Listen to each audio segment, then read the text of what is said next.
California, while we over here, is recently settled on a budget. You're going to be surprised how bad it is. And they locked out all of the Republicans when they was building the budget. We're not going to spend that long here. We're just going to stick around for a little bit. I want to share with y'all what's going on over there in California. California, one of the most failed places that you can ever move to. Got great weather, though. Topping our news this hour, Governor Gavin Newsom and Democratic leaders in the legislature have announced a final budget deal they say will protect key programs and support the state's fiscal stability. But the budget also comes with billions of dollars in cuts to balance a massive budget deficit. 17's Capitol correspondent Anton Daniels joins us now with reaction from members on both sides of the aisle. Well, hey, I wonder if the people that's watching this show, that's over on the West Coast, they not like us. They not like us. You right, we not like y'all. I wonder if the people that's over there in California that watch the show, shout out to all of my Californians. Let me give y'all a round of applause. I'm going to go ahead and talk a little spicy about y'all real quick. I know that with it being 8:22 a.m. Eastern Standard Time over here on the East Coast on the Millionaire Morning Show, that it's only 5:22, so it's a possibility that a lot of y'all going to catch us on a replay. So before y'all can comment in the chat, let me just say this. Like, do y'all think to yourselves, we caused this? And it's the way that we vote and it's the way that we go about doing things that ultimately led to the demise of what's happening over here on the West Coast? They not like us. Like, when y'all think about y'all mayors and y'all governors and stuff like that, do y'all be thinking to yourselves like, man, we really messed up? Or do you think it's their fault? Do you blame them or do you blame you? Do you blame them or do you blame you? Let's get into the budget. Feelings on this budget vary greatly. Democrats say it will benefit everyday Californians, while Republicans believe it's not sustainable. We have a deal on the budget. Governor Gavin Newsom announcing over the weekend he and Democratic leaders in the legislature reached an agreement to implement a $298 billion spending plan in the coming fiscal year. Just go right here to oversaw. Among its priorities, education, specifically more than $115 billion for K-12 public schools and community colleges. A big win for education. That's how Democratic State Senator Dave Cortese looks at it. A member of the Budget Subcommittee on Education, Cortese says while it is important to solve the state's projected $45 billion deficit, he makes clear cuts to education was not an option. Let's face it, the kids didn't receive the full education they were looking for, during those pandemic years, so we're still playing catch up. And again, funding is key to that. Also included in the budget agreement, $1 billion for local governments to address homelessness. Does that also include luxury housing over in Los Angeles? Because they just recently opened that up. It's permanent luxury housing for the unhoused. Let me not say homelessness, because that's not politically correct. I'm not going to be able to get my $30 million like that. $165 million, $600,000 per unit, per place where a person can stay. So either we counting in pesos or that is just egregious. But they're going to continue to make sure that they allocate millions and billions of dollars to address supposed homelessness. But let's continue. And $250 million for programs to help low-income communities access broadband internet. And in a statement, Newsom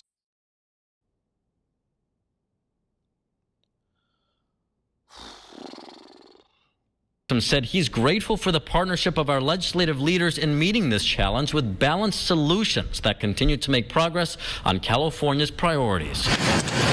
But to balance the budget, the deal also calls for $16 billion in cuts, including reductions to affordable housing programs and to California prisons run by the Department of Corrections and Rehabilitation. You want to know why people feel compelled to commit crime and steal and they ain't worried about going to prison? Because they're cutting the prison budget. Less corrections officers, less police officers, less money going to continue to make sure this stuff is taken. They're not really rehabilitating these people. They're putting them back on the street. They're forcing you to deal with them. And if you deal with it, ooh, them gun laws, boss, Hey, don't cross the gun line, boss. Don't you cross the gun line, boss. The agreement also withdraws more than $12 billion from the state's reserves and pauses the implementation of the $25 health care minimum wage until the fall. It also temporarily pauses some business tax credits. Republicans say they've been kept out of the loop on all of it, noting Democrats negotiated this behind closed doors. Nothing. I still haven't heard anything directly about it. GOP Senator Roger Nilo is the vice chair of the Senate Budget Committee. He says from what he has seen, he believes the budget is too optimistic about how much revenue the state will take in the coming year. If those dollars come in below projections, he worries it could lead to future deficits. It is. Well, as I've said before, the budget is nominally balanced, that is on paper, but it's not sustainable. Because listen, you have to be able to generate revenue. You can't run the people that's actually paying the most taxes out of the state. You can't kill businesses and think that you're going to still, you're basically creating a death loop, but you're doing it on a state level instead of a local level. So instead of it being a city like an Oakland, it's now going to be a state like a California, and you're creating a death loop because you don't have any more revenue coming in and you're not making it sustainable for people to live there. Housing is out of control, mansion taxes. Everybody is now woke up because they can tap into social media and say, wait a minute, I could just go over to Texas, turn Austin into California, vote the same way that I've been voting until we turn Texas into California. We're going to turn to Texas blue, but we ain't got to pay no taxes as a result. We're going to run over to Florida where we ain't got no insurance no more. We're going to run all of the natives that was from Florida up, further up north. So once they get up to Jacksonville, we're going to run them up to Georgia. We're going to run them up to Indiana. We're going to run them up to Ohio, and we're going to basically price them out. And so basically you got all of these Californians that's running away from the state, that's then creating this budget deficit that they created based off of the way that they voted these legislators in. And now they going over there and they ruining other states and they making that California. Over a period of time, you'll see this proliferate. Now, I don't know how long. It's going to be some years as we see this thing continues to wind down. And so I won't probably remember this show, but I'll say, hey, I told you guys so. You say, hey, Tom, you didn't say nothing. Yes, I did. Yes, I did. I've been predicting how things was going to go for a long time now. Lawmakers are expected to formally vote on the budget later this week. The governor must sign it no later than Thursday night. Let's pivot for a second. Let's talk about Sacramentans. Sacramentans is saying that they have solutions on how to fix the budget. Take a live look over the state capitol right now, where a budget is in the balance with a deficit of nearly $50 billion. State lawmakers are making some tough calls when cutting their latest deal this weekend. But how do Californians feel about the direction of the state? CBS 13's Hunter Sowards is here for us now with a budget breakdown and reaction. Hunter. Yeah, it was healthcare workers and homeless advocates that really saw such stark differences in the wins and losses. If you ask Republicans, this is all because of money mismanagement by the Democrats and Governor Newsom. As for others, as we see people walking by here near the state capitol. She had to pivot. She had to look to her side, look to her left, look to her right, make sure ain't nobody trying to run up on her. You know what I'm saying? Those major losses, though, that are affecting everyday Californians, that's who we wanted to hear from. How is this impacting their lives? It's get worse than what I ever seen it before. Getting California back on financial track. We asked people, does it feel like lawmakers are working in their best interest? Actually, no, I don't. The governor releasing this weekend a budget deal promising investments in some key areas like homelessness, giving the green light for a sixth round of $1 billion for local programs. When he came into office, because he was the mayor of San Francisco, when he came into office in California, he said he had a solution for fixing homelessness. It's not working. It's not working. It's worse than it's ever been. There's more homeless people than it's ever been. They live in van life. They taking dumps over in the bushes in the woods. Squatters is running rampant. Criminals is jacking people in the middle of the street. Teenagers is completely tearing up the city. Sideshows is running rampant. Neighborhoods is being destroyed. Police officers is actually not able to do their job. Legislators is continuing to create laws that allow for criminals to proliferate on the streets. But they got a pop-out show. They're not like us. They're not like us. I just come back and forth from the Bay to Sacramento. Never seen so many homeless ever like this. It's like, what's this, LA now? For this small business owner, Rashawn Reed, he isn't seeing a turn on that investment. How can you have a flourishing county where you're not trying to help the small business owners? While homelessness... Hey, listen. I understand what he's emphasizing, but we're going to have to, when we get on camera, in the same way that we hold these women accountable for the bonnets, y'all got to stop wearing wife beaters. Wife beaters are not a uniform. I was out, what was it, for Father's Day the other day? I'm sorry, we just got to address this. I was out for Father's Day, whenever Father's Day was. Was it Father's Day or was it that weekend? I don't remember. But anyways, I go into the Gucci store. And so we over there, me and Rita, we in the Gucci store. We doing whatever we doing. We shopping. We getting whatever we getting. And the dude comes in looking like he pregnant with a wife beater on. It was Father's Day because it was on a Sunday. And he had a wife beater on, and that was his uniform. And he had his girl with him. Yeah, he got his chain on. And then y'all call it business instead of business. Business, not bene. Not bene. A wife beater in public is the equivalent of a bonnet for a woman. We got to do better. We can't say business. Can't say business. We have to say business. He seems like he knows how to... Thank you, Siri. He seems like he knows how to articulate himself effectively, so we got to put away your wife beaters, and we got to start talking a little bit more proper English. County where you're not trying to help the small business owners. While homelessness saw big wins, healthcare workers lost over $740 million in programs cut, with promised pay raises now delayed until later this year. Climate change was gutted $45 billion. Asking for our state legislature to do something about this. For animal advocates, they rallied at the Capitol Monday for more funding to help overwhelmed shelters. No. The answer is no. No. California is operating at a $45 billion deficit. They're pulling $12 billion out of the rainy day fund in order to try to stem the bleeding. And it's going to get even worse next year. And you want me to put some money into the animal shelters? The answer is no. Absolutely not. No. We're not putting no more money into nothing that's not meaningful to help the community. It's over. You're not getting no more dollars for the dogs and cats. Governor Newsom wanted California to be a no-kill state by 2025, and we are literally going in the opposite direction right now. Another major win, an extension to programs giving financial aid to low and middle-class college students, and promises to keep funding childcare facilities. As the process to balance the state's budget continues, Californians are watching closely. See what they're talking about, what they're funding, what they feel, where that money going. You got to come ask and say, hey, what you doing with our money? And then speak up and say, hey, we need some over here in this sector. Not going to happen.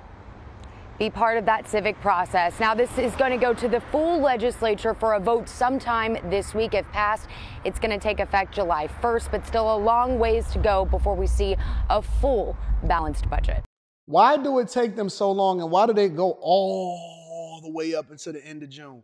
All of these cities in the state itself, Oakland, California, it takes place on July 1st, but they're all the way negotiating up until the end of the week, all the way up until the presidential election. Get out of here, man.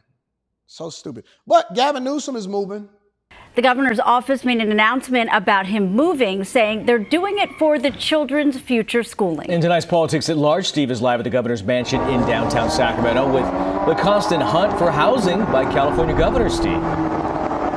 Yeah, live at the governor's mansion where no governor lives. Here it is. It's more of a venue for receptions and whatnot. You know, California is one of the few states where there's no official governor's residence, making it always an intriguing question. Where will the governor live? California's first family now bidding farewell to their Sacramento County home. These are the gates outside the private 12,000 square foot residence. Paul Kelly lives next door. And what? Hold on, wait. Let me back up for a second.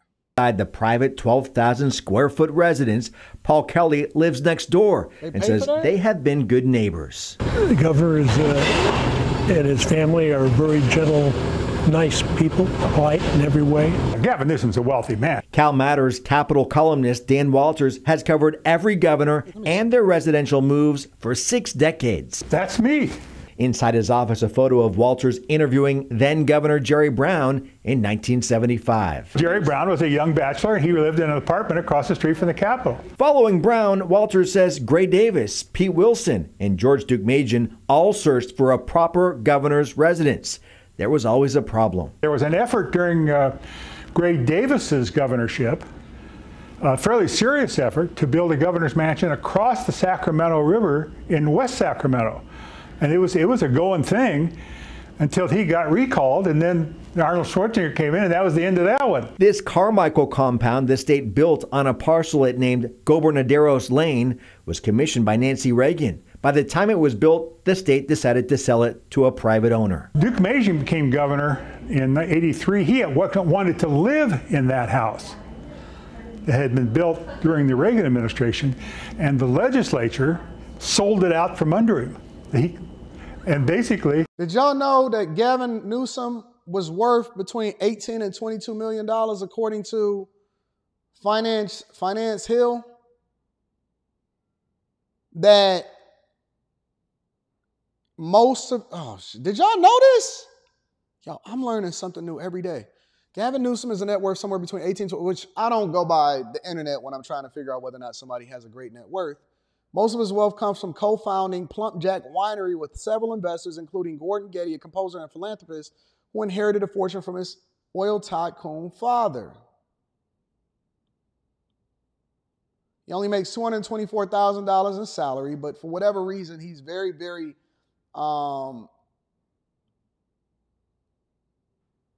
Newsom served as a financial advisor for the Getty family businesses.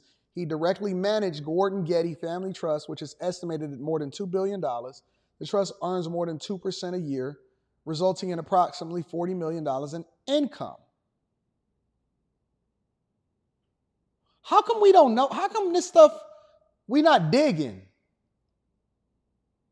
They want me to show all of my receipts for what I spend on a monthly basis, but y'all governors, y'all don't have no clue. This dude is running around in 12,000 square foot gated community mansions and only make $250,000 a year. And I'm trying to figure out, how is these dudes living in these? Why are they so gung-ho about winning these elections? What is so important about these people? Well, it's power. Power is power. Y'all about to have me starting to do some investigative journalism out here in these streets. Jesus Christ. Wouldn't let him live in the house. Arnold Schwarzenegger flew from Los Angeles to Sacramento and stayed in a suite in the Hyatt Regency Hotel. In Jerry Brown's second term as governor, he did restore the old governor's mansion downtown. Security became a question when someone broke in. Walter says building a new permanent governor's home will likely never happen. It's easy to criticize. Well, you want to spend $100 million to build a governor's mansion? We got better things to do with the money. Leaving each new governor on a hunt for their own housing. Well, where were you living at before you became governor? And the hunt continues. Governor Newsom's term ends in 2027. Officially, the governor's office says he and his family will be splitting time between Marin and that Fair Oaks. So that's what's happening over in California with regard to the budgets. They running up a bag over there in Cali. Cali, get active. Let me